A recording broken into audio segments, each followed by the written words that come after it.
자, 국민의힘에 비해서 민주당 그간 좀 조용한 경선이라는 평가받았는데요. 본격적인 논란 신경전 엉뚱한 곳에서 발생하고 있다고 합니다.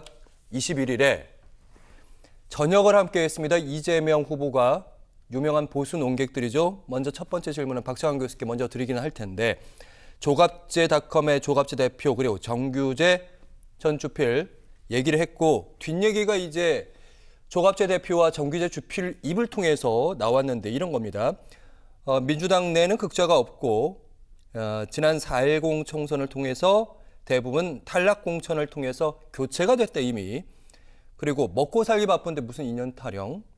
친일파나 과거사 문제도 덮으려 한다. 사실 이 마지막 부분 이것 때문에 지금 민주당 내부에서 논란이 되고 있는 건데 이 부분은 이제 이재명 후보가 직접적으로 한 얘기라기보다는 정규재 주필의 입에서 뒤로 전언을 통해 나온 건데 어쨌든 예전에 전통적인 민주당 후보가 이런 얘기를 했다고 전해지면 난리가 납니다. 근데 지금 민주당 지지층 내에서는 그럴 수도 있지 하고 넘어가는 분위기 네. 어떻게 받아들여야 됩니까? 일단 두 가지를 얘기를 해야 돼요. 첫 번째는 이재명이라고 하는 사람이 민주당에서 가지는 정치적 위상입니다. 그러니까 과거에 86세대나 문재인 전 대통령까지만 하더라도 소위 말하는 민주화 운동에 대한 빛이 있는 사람들이에요.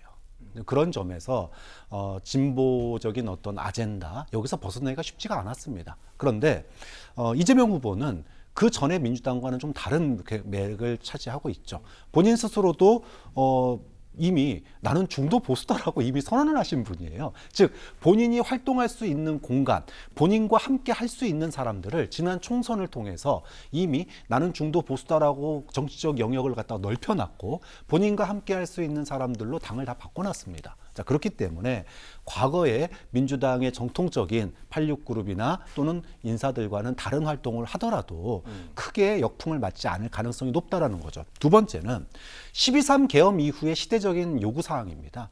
12.3 계엄 이후에 보수냐 진보냐를 떠나서 대다수의 국민들은 빨리 일상으로 돌아갔으면 좋겠다. 안정을 원하고 있습니다. 그리고 경제가 어려워지는 게 눈에 뻔히 보이니까 경제가 빨리 좀 좋아졌으면 좋겠다. 성장을 원합니다. 이거는 보수 후보들이든 진보 후보들이든 다 똑같이 얘기하는 부분이에요.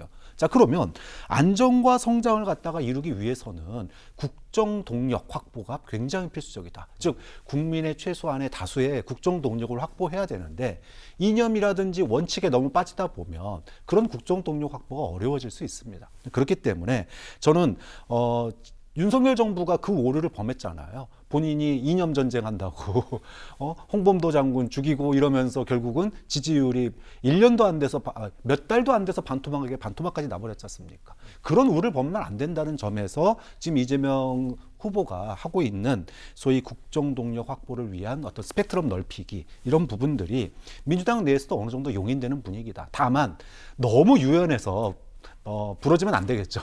그러니까 원칙 있는 유연함, 원칙과 유연함의 균형은 앞으로 집행 과정에서 정책으로 이제 공약이 만약에 집권하게 되면 정책으로 바뀌지 않습니까?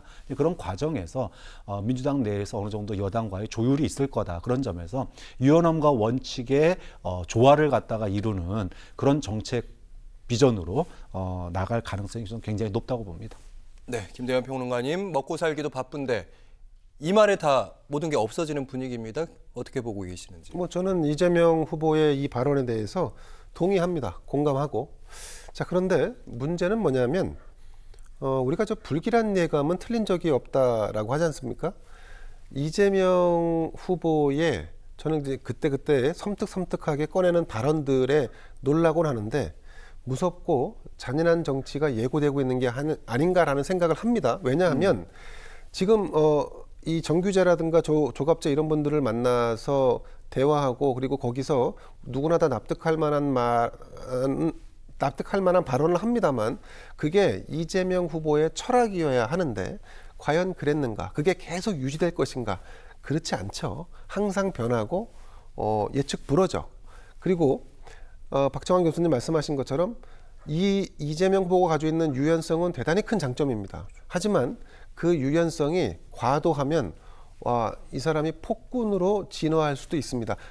이때는 이렇게 하고 저때는 저렇게 하고 그때 바뀐다는 것은 매우 위험하고 예측 불가한 인물이라는 것을 말해주는 거죠. 제가 굳이 칭찬하고 싶지는 않습니다만 이재명 후보는 달변이고 그리고 논리정연한 화술을 가지고 있습니다. 그래서 상대를 매료시키는 능력이 있습니다. 그 부분은 좀 인정합니다. 그런데 단순히 그런 화술과 어떤 그 외적으로 보여지는 모습 말고 저 사람은 이런 철학과 이런 가치를 가지고 있으니까 앞으로 국정은 이렇게 갈 것이고 이 정도 선에서는 그 울타리를 벗어나지 않을 거야. 이건 매우 중요한 의미를 갖는데 근데 이 점에 있어서 이재명이라는 사람은 그는 그러지 않을 수도 있어. 아니야, 그는 더 지금과는 완전히 다른 180도 전혀 다른 모습으로 변화할지도 몰라. 이런 걱정을 국민들이 계속 가져야 되니까 네. 그가 집권한다는 것은 이 무섭고 잔인할지도 모르는 정치를 어느 정도 감내해야 되는 이런 상황이라고 저는 개인적으로 봅니다.